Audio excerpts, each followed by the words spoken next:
सभी को नमस्कार। जय हिंद दोस्तों, जय हिंद बच्चों। आज हम हमारी जो एनसीईआरटी की सीरीज चली हुई है 6ठी से 12वीं कक्षा तक, आज हम उसका पार्ट जो 5वां जो पार्ट है उसका आज अध्ययन करेंगे। इस वीडियो को आप अंत तक देखिए। यदि अभी तक आपने चैनल को सब्सक्राइब नहीं किया है तो इसको सब्सक्राइब कीजिए, लाइक कीजिए और शेयर कीजिए। पहला क्वेश्चन है, वह प्रक्रम जिसमें जल लगातार अपने स्वरूप को बदलता रहता है, महासागर, वायुमंडल एवं सतह के बीच में चक्कर लगाता है, उसको क्या कहते हैं? तो इसमें ऑप्शन देखते हैं। पहला ऑप्शन है जल चक्कर, दूसरा ऑप्शन है ज्वार भाटा और तीसरा है महासागरीय धाराएं। तो इसमें इसका राइट आंसर आएगा जल चक्कर, यानी कि जो जल होता है सतह से ऊपर चला जाता है, वाष्पीकरण होकर के ऊपर जा करके बादल बनते हैं और बादल बन करके फिर नीचे धरातल पर आ जाता है। इस प्रकार ये जल का चक्कर है, जल का साइकिल है, तो इसको जल चक्कर कहते हैं। तो इसका उत्तर आएगा जल चक्कर। अगला प्रश्न है हमारा, सामान्यतः गर्म महासागरीय धाराएं उत्पन्न होती हैं। गर्म महासागरीय जो धाराएं होती हैं, ऑप्शन देखते हैं। ध्रुवों के निकट, भूमध्य रेखा के निकट, दोनों में से कोई नहीं। तो जो गर्म महासागरीय धाराएं उत्पन्न होती हैं वो भूमध्य रेखा के निकट उत्पन्न होती हैं। देखिए आप, ये हमारी पृथ्वी है, ये भूमध्य रेखा है। इस भूमध्य रेखा के ऊपर सूर्य की सीधी किरणें पड़ती हैं, जिससे यहाँ अधिक तापमान पाया जाता है और अधिक तापमान होने के कारण यहाँ पर जो भी धाराएं चलती हैं महासागरों में वो गर्म धाराएं होती हैं। तो इसका उत्तर आएगा महासागरीय जो गर्म धाराएं हैं वो भूमध्य रेखा के निकट चलती हैं। ये ध्यान रखना आपने। अगला क्वेश्चन देखते हैं, दिन में 2 बार नियम से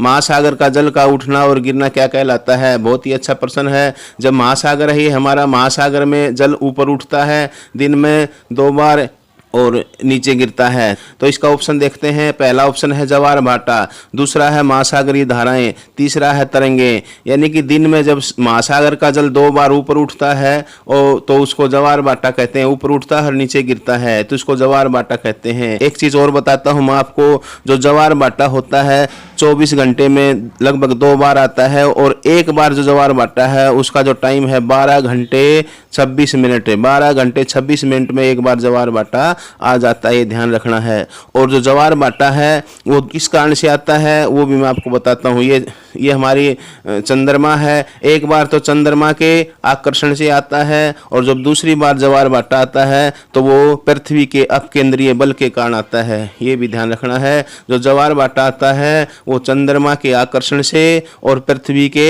अपकेंद्रीय बल के कारण आता है। अगला क्वेश्चन है, निम्न सतहों का मिलान कीजिए, जोड़े बनाइए। तो देखते हैं कै जो है कैस्पियन सागर, देखते हैं किसमें मिलेगा। विशालतम झील, जल में अत्यधिक चढ़ाव उतार, तीव्र भूकंपीय तरंगे, निश्चित मार्ग में प्रवाहित होने वाला जल। तो इसका सही मिलान आएगा कैस्पियन सागर जो है वो संसार की विश्व की सबसे विशालतम झील है, यानी कि विश्व की सबसे बड़ी झील आ जाता है तो कैस्पियन सागर है। भाई ध्यान रखना है, विश्व की सबसे बड़ी झील कौन सी है? कैस्पियन सागर। ये खारे पानी की झील है भाई। यदि मीठे पानी की झील पूछता है तो सुपीरियर झील है भाई। तो इसका मिलान आ जाएगा जो कैस्पियन सागर है। कैस्पियन सागर ये क्या है? विश्व की सबसे विशालतम झील है। अगला देखते हैं ज्वार भाटा क्या होता है। ज्वार भाटा इसमें ऑप्शन में देखते हैं, जल में अत्यधिक चढ़ाव उतार, तीव्र भूकंपीय तरंगे। तो इसका सही उत्तर आएगा ज्वार भाटा जो होता है जल का ऊपर नीचे उठना चढ़ना ज्वार भाटा कहलाता है। महासागरों का जल ऊपर नीचे उठता है तो उसको ज्वार भाटा कहते हैं भाई। सुनामी क्या होती है? सुनामी देखते हैं, तीव्र भूकंपीय तरंगे होती हैं। इसका सही उत्तर आएगा तीव्र भूकंपीय तरंगे। जब महासागर में भूकंप आता है तो उससे क्या होता है, महासागर का जल जो काफ़ी ऊंचाई तक उठ जाता है और वो विनाश करता है, तो उसको अपन बोलते हैं सुनामी को तीव्र भूकंपीय तरंगे। यानी कि जब महासागर में भूकंप आता है तो उससे सुनामी उत्पन्न होती है। सुनामी जो शब्द है वो जापान का दिया हुआ शब्द है। ये भी ध्यान देना, कई बार पेपर में आ जाता है कि सुनामी शब्द किस देश की देन है, तो उसका उत्तर आएगा जापान। ये जो हम पढ़ रहे हैं आज, जो हमारा जो पार्ट 5वां चला हुआ है, ये बहुत ही महत्वपूर्ण पार्ट है DSSB के लिए, CET के लिए और सभी राज्यों की जो टेट परीक्षा है उनके लिए बहुत ही महत्वपूर्ण है। और ये हमारा जो NCERT का सीरीज है ये UPSC आदि के लिए बहुत ही लाभदायक रहेगा। अगला देखते हैं महासागरीय धाराएं। महासागरीय धाराएं निश्चित मार्ग में प्रवाहित होने वाली जल की धाराएं होती हैं। महासागरीय धाराएं होती हैं और एक निश्चित मार्ग में बहती हैं महासागरों में, जैसे गर्म धारा, ठंडी धारा। अब देखिए एक चीज़ समझिए कि जो हमारी पृथ्वी है उसके ऊपर कुल जो जल है आप सभी को पता है 71% भाग पर क्या है, जल है, और 29% भाग पर सतल है। तो महासागरों का जो जल है इस धरती के ऊपर 97%, जो कुल जल है हमारी धरती के ऊपर जो 71% जल है उसका 97.3% महासागरों में जल पाया जाता है, यानी कि वो जल खारा पानी है, खारा जल है। तो आप इससे अंदाजा लगा सकते हैं कि हमारी धरती के ऊपर जो पीने योग्य जल है वो बहुत ही कम है। बर्फ के रूप में लगभग 2% जल है जो बर्फ के में है, जैसे हिमालय हैं, पहाड़ों के ऊपर जो बर्फ जमी हुई है उसमें जो जल है वो लगभग 2% है। भूमिगत जल जो अंडरग्राउंड जो वाटर है वो लगभग 10.68% है, और झीलों का जो जल है वो 10.009 है। तो इस प्रकार आप अंदाजा लगा सकते हैं कि हमारी धरती के ऊपर पीने योग्य जो पानी है वो बहुत ही कम है। 97% तो पानी हमारा खारा है, तो केवल 2% ही पीने योग्य पानी है, और वो धरातल के नीचे है और झीलों में पाया जाता है। अगला लेसन है प्राकृतिक वनस्पति एवं वन्य जीवन। इसका पहला जो प्रश्न है कहता है कि काई और लाइकेन कहाँ पाए जाते हैं। जो काई और लाइकेन है जो हमारे पहाड़ हैं, इन पहाड़ों पर जो बर्फ जमती है, जो टुंड्रा प्रदेश हैं, जो बर्फीले प्रदेश हैं, वहाँ पर काई और लाइकेन पाए जाते हैं। तो इसका सही उत्तर आएगा टुंड्रा वनस्पति। और एक चीज़ और बता देता हूँ मैं आपको, जो काई और लाइकेन जो वनस्पति है वो रेड ईयर का भोजन होती है। किसका रेड ईयर का भोजन होता है काई और लीचन। रेड ईयर जो जानवर होता है वो काई और लीचन को खाता है। अगला प्रश्न देखते हैं, कांटेदार झाड़ियाँ मिलती हैं। जो कांटेदार झाड़ियाँ हैं वो कहाँ मिलेंगी। ऑप्शन देखते हैं, गर्म व आर्द्र उष्णकटिबंधीय जलवायु। नहीं, गर्म और आर्द्र उष्णकटिबंधीय जलवायु में तो क्या है, सदाबहार वन हो सकते हैं, क्योंकि अधिक वर्षा होती है और गर्म होते हैं। सदाबहार वन मिलेंगे, यहाँ नहीं मिलेंगे भाई कटीली झाड़ियाँ। गर्म व शुष्क रेगिस्तान मरुस्थल। और तीसरा ऑप्शन है ठंडी ध्रुवीय जलवायु। नहीं, तो इसका सही उत्तर आएगा गर्म व शुष्क रेगिस्तान। जो मरुस्थल होते हैं, रेगिस्तान होते हैं, वहाँ पर कटीली झाड़ियाँ पाई जाती हैं। और विश्व में का सबसे बड़ा मरुस्थल मैं बता देता हूँ, सहारा मरुस्थल है। कौन सा है, सहारा मरुस्थल, जो विश्व का सबसे बड़ा मरुस्थल है। और भारत का यदि मरुस्थल पूछ ले तो आपसे, तो भारत का थार मरुस्थल है। कौन सा है भैया, थार मरुस्थल, जो राजस्थान में है। ये ध्यान रखना है आपने। अगला प्रश्न देखते हैं, उष्णकटिबंधीय सदाबहार वन का एक सामान्य जानवर है। बहुत ही अच्छा प्रश्न है। जो उष्णकटिबंधीय सदाबहार वन है, जहाँ अधिक वर्षा होती है वहाँ पर मुख्य रूप से इनमें से कौन सा जानवर पाया जाता है, तो बंदर पाया जाता है। क्या पाया जाता है, बंदर। देखिए मैं आपको बता देता हूँ, और बाकी इसका सही उत्तर तो बंदर आएगा। जो उष्णकटिबंधीय सदाबहार वन है वहाँ पर बंदर पाए जाते हैं, वो पेड़ों पर रहते हैं, सघन वन होते हैं वहाँ। जिराफ जो होता है वो सामान्य वर्षा वाले स्थानों पर, जहाँ पर सामान्य से कम या सामान्य वर्षा होती है वहाँ पाए जाते हैं। इनकी जो गर्दन होती है वो लंबी होती है, और वो ऊंचे जो पेड़ होते हैं उनकी टहनियों को खाकर गुजारा करते हैं, पत्तियों को खाकर गुजारा करते हैं। और ऊँट जो होता है ये मरुस्थलों में पाया जाता है। तो इसका सही उत्तर आएगा बंदर। उष्णकटिबंधीय सदाबहार वनों का एक सामान्य जानवर क्या है भाई, बंदर है। अगला प्रश्न देखते हैं, शंकुधारी वन की एक महत्वपूर्ण वृक्ष प्रजाति कौन सी है। जो शंकुधारी वृक्ष होते हैं, एक चीज बताता हूँ, ये मुख्य रूप से बर्फीले एरिया में पाए जाते हैं। ऐसे होते हैं ऊपर से, ताकि जो बर्फ होती है वो फिसल करके नीचे आ जाए, ये शंकुधारी वन होते हैं। तो शंकुधारी वनों में बताता ऑप्शन देखते हैं, रोजवुड, चीड़, सागवान। देखो रोजवुड होता है ये सदाबहार वन है, जहाँ अधिक वर्षा होती है वहाँ पर रोजवुड पाए जाते हैं भाई, चीड़। और तीसरा ऑप्शन है सागवान। सागवान जो होता है उष्णकटिबंधीय पर्णपाती वनों का एक पेड़ है। तो इसका सही उत्तर आएगा चीड़। देवदार, चीड़, फरस, स्पूर्स, ये सभी शंकुधारी वन है भाई, ध्यान रखना है। शंकुधारी वनों में कौन सा वृक्ष पाया जाता है, चीड़ पाया जाता है। और चीड़ के अतिरिक्त देवदार है, ये भी पाया जाता है शंकुधारी वनों में, ये ध्यान रखना है आपने। अगला प्रश्न है कि सटेपी घास पाए जाते हैं। सटेप के जो घास हैं वो कहाँ पाए जाते हैं, तो ऑप्शन देखते हैं, दक्षिण अफ्रीका, ऑस्ट्रेलिया, मध्य एशिया। देखिए दक्षिण अफ्रीका में बेल्ट्स घास के मैदान पाए जाते हैं, ध्यान देना है। बेल्ट जो घास के मैदान है वो दक्षिण अफ्रीका में पाए जाते हैं, और ऑस्ट्रेलिया में डाउन्स पाए जाते हैं। ऑस्ट्रेलिया में कौन से, डाउन्स घास के मैदान। तो इसका सही उत्तर आएगा मध्य एशिया। जो मध्य एशिया है, जिसमें जो रूस का जो एरिया है, जो मध्य एशिया है, वहाँ पर सटेप घास के मैदान पाए जाते हैं। ये जो सटेप घास के मैदान होते हैं ये गेहूं के उत्पादन के अच्छे क्षेत्र बताए गए हैं। तो ध्यान रखना है, सटेप घास के मैदान मध्य एशिया में पाए जाते हैं भाई। अगला प्रश्न कहता है, निम्नलिखित स्तंभों का मिलान कीजिए। तो पहला स्तंभ है वालरस। वालरस क्या है, तो वालरस एक जानवर होता है जो ध्रुवों पर पाया जाता है, ध्रुवीय क्षेत्रों पर वालरस पाया जाता है। तो इसका उत्तर आ जाएगा, इसका मिलान आ जाएगा कै के मिलान हो जाएगा इसके साथ। एक ध्रुवीय जानवर है वालरस। अगला देखते हैं, देवदार का वृक्ष कहाँ पाया जाता है। देवदार की जो लकड़ी होती है काफ़ी नरम होती है, तो देवदार का वृक्ष एक नरम काष्ठ पेड़ है जिससे अपन ड्राइंग बोर्ड बनाते हैं। ड्राइंग बोर्ड वगैरह है साइंस का सामान देवदार की लकड़ी से बनाया जाता है, नरम लकड़ी होती है भाई। अगला देखते हैं, जैतून। जैतून क्या है, एक खट्टा रसदार फल होता है। तो जैतून एक नींबू वाली जाति का है। ये मुख्य रूप से जैतून जो है भूमध्य सागरीय जलवायु में पाए जाते हैं। जितने भी खट्टे रसदार जो फल होते हैं वो कहाँ मिलते हैं, भूमध्य सागरीय जलवायु में पाए जाते हैं। तो जैतून क्या है, एक नींबू वंश सिट्रिक का फल है भाई जैतून। अगला देखते हैं, हाथी। हाथी क्या है, हाथी उष्णकटिबंधीय कहाँ मिलता है, उष्णकटिबंधीय जो पर्णपाती वन होते हैं उनमें पाया जाता है। वैसे हाथी जो है उष्णकटिबंधीय और सदाबहार दोनों में पाया जाता है। तो यहाँ ऑप्शन उष्णकटिबंधीय पर्णपाती दे रखा है, तो इसका मिलान आ जाएगा। हाथी उष्णकटिबंधीय पर्णपाती वनों में पाया जाता है।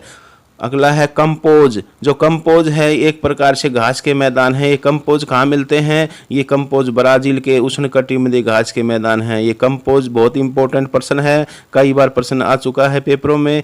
DSSB की जो TGT की जो परीक्षा थी SS मास्टर की, उसमें प्रश्न आया हुआ था, कंपोज घास के मैदान कहाँ मिलते हैं, ब्राजील के उष्णकटिबंधीय क्षेत्रों में पाए जाते हैं।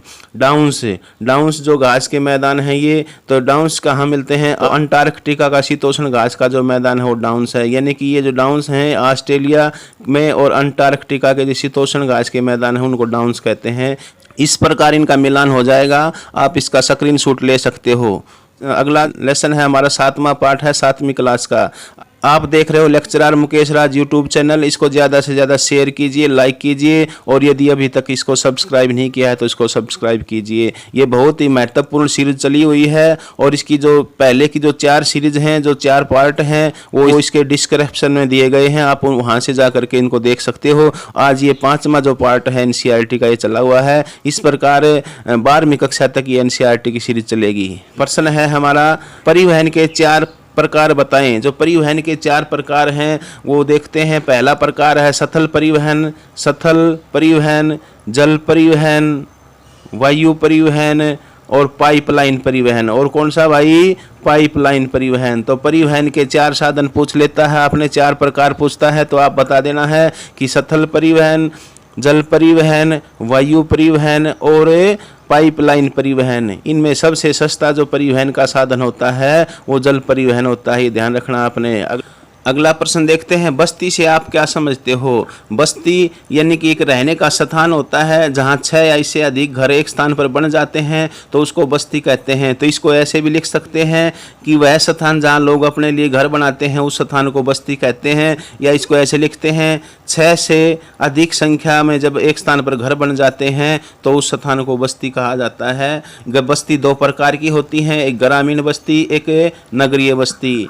अगला प्रश्न है, ग्रामीण लोगों के क्रियाकलाप क्या होते हैं। बहुत ही साधारण प्रश्न है। ग्रामीण जो लोग हैं वो प्राथमिक क्रियाकलाप करते हैं। कौन से क्रियाकलाप करते हैं, प्राथमिक। इसमें क्या, कृषि करना है, पशु पालना है, हाथों से काम करने का कार्य करते हैं, मछली पकड़ने आदि का काम करते हैं। अगला प्रश्न देखते हैं कि रेल मार्ग के किन्हीं 2 गुणों के बारे में बताएं। बहुत ही आसान प्रश्न है। रेल मार्गों के 2 गुण, एक तो रेल मार्ग लंबी दूरी के लिए सस्ता रहता है, लंबी दूरी के लिए सस्ता माना गया है रेल मार्ग, सड़क मार्ग की अपेक्षा रेल मार्ग सस्ता रहता है। दूसरा जो इसका गुण है कि रेल मार्ग जो है भारी जो सामान होता है, भारी सामान जो होता है उसको लाने ले जाने में आसानी रहती है। तो रेल मार्ग के 2 गुण बता दिए मैंने, एक तो कि ये सस्ता रहता है और एक भारी सामान इससे ढोया जा सकता है।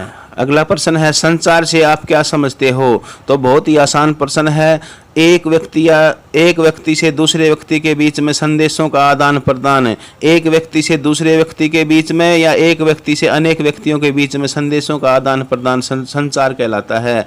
तो संचार क्या होता है, 2 व्यक्तियों के बीच में या एक से अनेक व्यक्तियों के बीच में सूचनाओं का, संदेशों का आदान प्रदान क्या कहलाता है बच्चों, संचार कहलाता है। बहुत ही आसान प्रश्न है। अगला प्रश्न है जनसंपर्क माध्यम क्या है? जनसंपर्क किसी सूचना को एक साथ बहुत सारे लोगों तक पहुंचाने के साधनों को जनसंपर्क माध्यम बोलते हैं, यानी कि एक साथ अनेक लोगों को सूचनाएं दी जाना जनसंपर्क कहलाता है। जनसंपर्क में जलसे, जुलूस, रेडियो, टेलीविजन ये आते हैं। जनसंपर्क के जो साधन होते हैं ये एक साथ अनेक लोगों को सूचनाएं देते हैं, जिसमें रेडियो, टेलीविजन, अखबार, मैगजीन ये होते हैं जनसंपर्क के माध्यम। वैसे संचार में आपको बता देता हूँ, संचार जो होता है दो प्रकार का होता है। संचार दो प्रकार के होते हैं, एक व्यक्तिगत संचार, एक पर्सनल कम्युनिकेशन, एक मास कम्युनिकेशन। पर्सनल कम्युनिकेशन होता है दो व्यक्तियों के बीच में, जबकि मास कम्युनिकेशन होता है एक साथ अनेक व्यक्तियों के बीच में संचार, संदेशों का आदान प्रदान, मास कम्युनिकेशन, जिसको जनसंचार बोलते हैं और पर्सनल को व्यक्तिगत संचार कहते हैं। ये ध्यान देना है। अगला प्रश्न है, इनमें से कौन सा संचार का साधन नहीं है? देखते हैं ऑप्शन, टेलीफोन, पुस्तक, मेज। टेलीफोन होता है संचार का साधन होता है, तो इसने प्रश्न पूछा नहीं है। टेलीफोन और पुस्तक दोनों ही संचार के साधन हैं, तो इसका सही उत्तर आएगा मेज। जो मेज, कुर्सी हैं ये संचार के साधन नहीं होते। अगला प्रश्न देखते हैं, इनमें से कौन सा सड़क का भूमिगत निर्माण है? जो सड़क होती है, जैसे ये सड़क है, और कई बार क्या करते हैं हम नीचे से भूमिगत अंडरग्राउंड हम जब सड़क बना लेते हैं तो वो बताना है कौन सा निर्माण है। फ्लाईओवर, फ्लाईओवर नहीं आएगा क्योंकि फ्लाईओवर तो ऊपर से होता है। ऊपर से जब हम सड़क के ऊपर से पुल बना देते हैं तो उसको फ्लाईओवर बोलते हैं। अगला ऑप्शन देखते हैं, इसमें अगला ऑप्शन कहता है कि एक्सप्रेसवे भी नहीं आएगा, कि एक्सप्रेसवे में तो रोड होता है, जो सुपर एक्सप्रेस होते हैं, तीव्र गति से गाड़ियां चलती हैं, ये भी नहीं आएगा। सबवे, हाँ इसका सही उत्तर आएगा सबवे। सबवे जो होता है वो एक प्रकार से क्या होता है, सड़क का भूमिगत निर्माण होता है। धरातल के नीचे से जब हम कोई सड़क गुजार देते हैं तो उसको बोलते हैं सबवे, यानी कि एक ऐसा रास्ता जो धरातल के किसी सड़क के नीचे से गुजारा जाता है तो उसको सबवे कहते हैं। तो इसका सही उत्तर आएगा सबवे। अगला प्रश्न है, किसी द्वीप पर पहुंचने के लिए निम्न में से कौन सा यातायात का साधन उपयुक्त रहेगा? तो वो ऑप्शन देखते हैं, जहाज, सेकंड है रेलगाड़ी, और तीसरा है ऑप्शन कार। तो देखिए जो द्वीप होता है ये जलीय क्षेत्र है, इसमें सागर महासागर में कहीं द्वीप है, तो उसको वहाँ पहुँचने के लिए हम किसका सहारा ले सकते हैं, किसके द्वारा जा सकते हैं? वहाँ पहुँचने के लिए हमें जहाज का सहारा लेना पड़ेगा। तो इसका सही उत्तर आएगा जहाज, यानी कि जहाज के द्वारा हम किसी द्वीप पर जा सकते हैं। अगला प्रश्न है कि यातायात का कौन सा साधन पर्यावरण को प्रदूषित नहीं करता? वो कौन सा साधन है जिससे पर्यावरण हमारा प्रदूषित नहीं होता? ऑप्शन देखते हैं, साइकिल, बस, हवाई जहाज। देखो जो बस होती है उससे भी प्रदूषण होता है क्योंकि बस में ऊर्जा का उपयोग होता है, डीजल का यूज किया जाता है। और हवाई जहाज जो है, हवाई जहाज में भी प्रदूषण होता है, इसमें भी ईंधन जलाया जाता है जिससे कि धुआं निकलता है तो प्रदूषण होता है। तो इसका सही उत्तर आएगा साइकिल। साइकिल जो होती है वो पर्यावरण को प्रदूषित नहीं करती, तो ये ध्यान रखना है। इसका सही उत्तर क्या आएगा? साइकिल। अगला प्रश्न देखते हैं, निम्नलिखित स्तंभों का मिलान कीजिए, जोड़े बनाइए। तो फर्स्ट है इंटरनेट। इंटरनेट क्या है? इंटरनेट एक संचार का साधन होता है भाई। फिर है नहर मार्ग। जो नहर मार्ग होते हैं क्या होते हैं? ये अंतर्देशीय जल मार्ग होते हैं। नदी हैं, नहरें हैं, झीलें हैं। ये नदी है और ये कोई झील है, तो इसमें जो नौका परिवहन होता है वो किसी देश के आंतरिक भाग में होता है, तो इसका उत्तर, इसका मिलान हो जाएगा नहर मार्ग का अंतर्देशीय जल मार्ग होते हैं। जल मार्ग दो प्रकार के होते हैं, एक अंतर्राष्ट्रीय जल मार्ग जो महासागरों में होते हैं, और एक अंतर्देशीय जो नदियों में, नहरों में और झीलों में, तालाबों में होते हैं। अगला देखते हैं, नगरीय क्षेत्र। नगरीय क्षेत्र ऐसा क्षेत्र जहां लोग उत्पादन, व्यापार और सेवाओं का कार्य करते हैं उसको नगर कहते हैं। तो नगरों में क्या होते हैं? ऐसे उत्पादक क्षेत्र होते हैं जहां पर व्यापार होता हो, सेवाएं हों और दूसरे कार्य, द्वितीय और तृतीय कार्य करते होते हों, वो क्षेत्र होता है नगर। ये प्राथमिक व्यवसाय नहीं करते नगरीय क्षेत्रों में। ऐसे क्षेत्र होते हैं जहाँ लोग उत्पादन करते हैं, उद्योग होते हैं, प्रोडक्शन करते हैं। अगला है सघन बस्ती। सघन बस्ती जो होती है उसमें क्या होता है?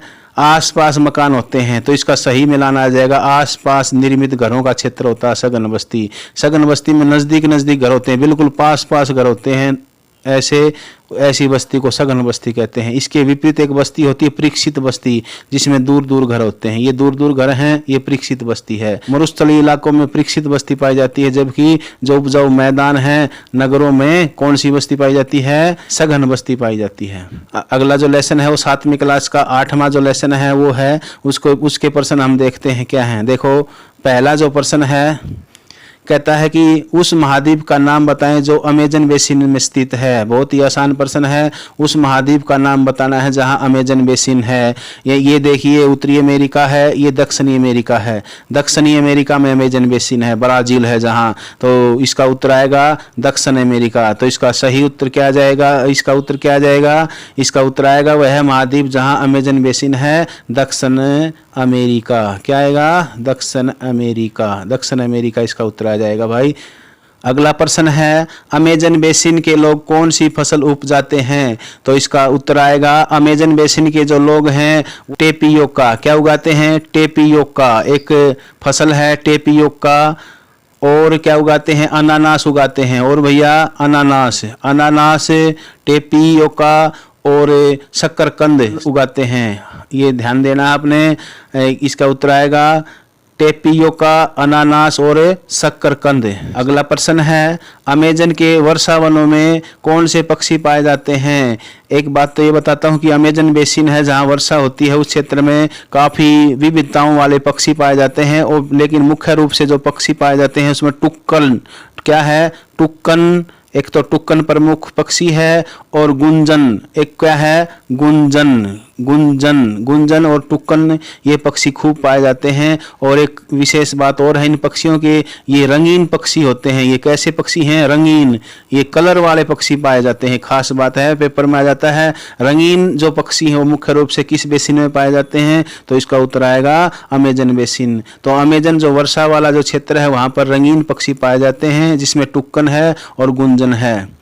अगला प्रश्न है गंगा नदी के तट पर कौन से प्रमुख शहर स्थित हैं? गंगा नदी के ऊपर कई शहर स्थित हैं। इसमें एक तो इलाहाबाद है, कानपुर है, फिर इसमें वाराणसी और पटना, हरिद्वार, ये जो हैं ये गंगा नदी के किनारे पर स्थित हैं।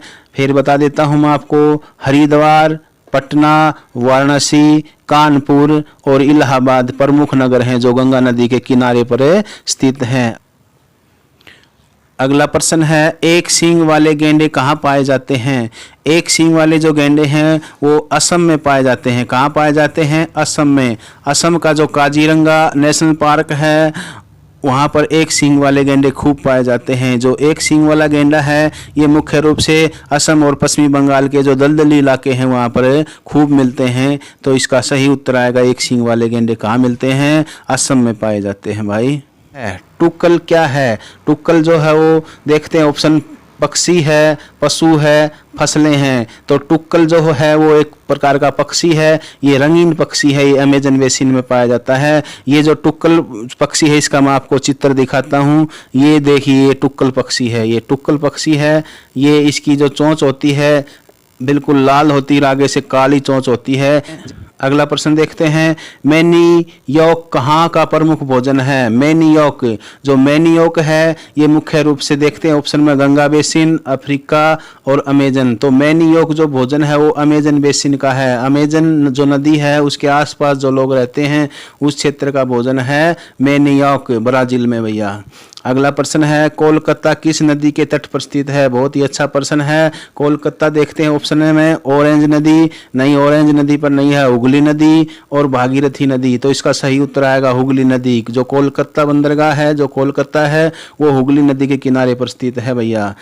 अगला प्रश्न देखते हैं देवदार एवं फर किसके प्रकार हैं? देवदार और फर जो हैं वो किसके प्रकार हैं? शंकुधारी वृक्ष हैं या पर्णपाती वृक्ष हैं, सुप वृक्ष हैं? तो देवदार, फर, चीड़, सपूर ये जो वन होते हैं, जो पेड़ होते हैं, ये शंकुधारी पेड़ होते हैं। ये मुख्य रूप से जहाँ पर बर्फ गिरती है वहाँ पाए जाते हैं। ठंडे इलाकों में, पर्वतीय इलाकों में ये पेड़ पाए जाते हैं। और जो इनकी जो पत्तियाँ होती हैं वो चिकनी होती हैं और नीचे की ओर झुकी रहती हैं ताकि ऊपर से जो गिरने वाली जो बर्फ है वो फिसल करके नीचे आ जाए, ये ध्यान रखना आपने। देवदार और फर जो वृक्ष हैं वो शंकुधारी वृक्ष हैं भैया। आप देख रहे हो लेक्चरर मुकेश राज यूट्यूब चैनल, इसको ज़्यादा से ज़्यादा शेयर कीजिए। यदि अभी तक आपने इसको सब्सक्राइब नहीं किया है तो सब्सक्राइब कीजिए और लाइक कीजिए। अगला प्रश्न है, बंगाल टाइगर कहाँ मिलते हैं? बंगाल जो टाइगर हैं, बंगाल के टाइगर भारत में ही पाए जाते हैं। वो मुख्य रूप से देखिए कहाँ मिलते हैं, पर्वतों पर,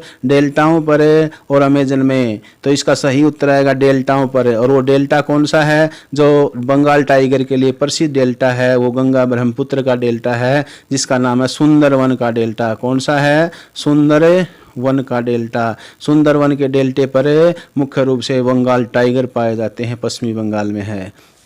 अगला प्रश्न है, निम्न का मिलान कीजिए। सूती कपड़े, सूती कपड़े के लिए देखिए इसमें सूती कपड़े के लिए आएगा गंगा के मैदान में। जो गंगा का जो मैदानी इलाका है वहाँ पर सूती कपड़े पहनते हैं लोग। मलोक्का, मलोक्का जो है वो कहाँ पर है? जो ढालू छत होती है उसको मलोक्का कहते हैं। जहाँ पर अधिक वर्षा होती है, बर्फ गिरती है, वहाँ पर क्या होता है? उसको मलोक्का कहा जाता है। फिर अगला है पिरायना। पिरायना का जो मिलान होगा वो मत्स्य से हो जाएगा। पिरायना मत्स्य। रेशम कीट, जो रेशम कीट होते हैं वो क्या होता है? रेशम कीट पालन में आता है रेशम कीट। और काजीरंगा, काजीरंगा जो है वो असम में है। तो आप इसका ये स्क्रीनशॉट ले लेना। और यदि आपको वीडियो अच्छी लगी हो तो इसको लाइक करना, सब्सक्राइब नहीं किया है तो इसको सब्सक्राइब करना और ज़्यादा से ज़्यादा इस वीडियो को शेयर करना। जय हिंद, जय भारत।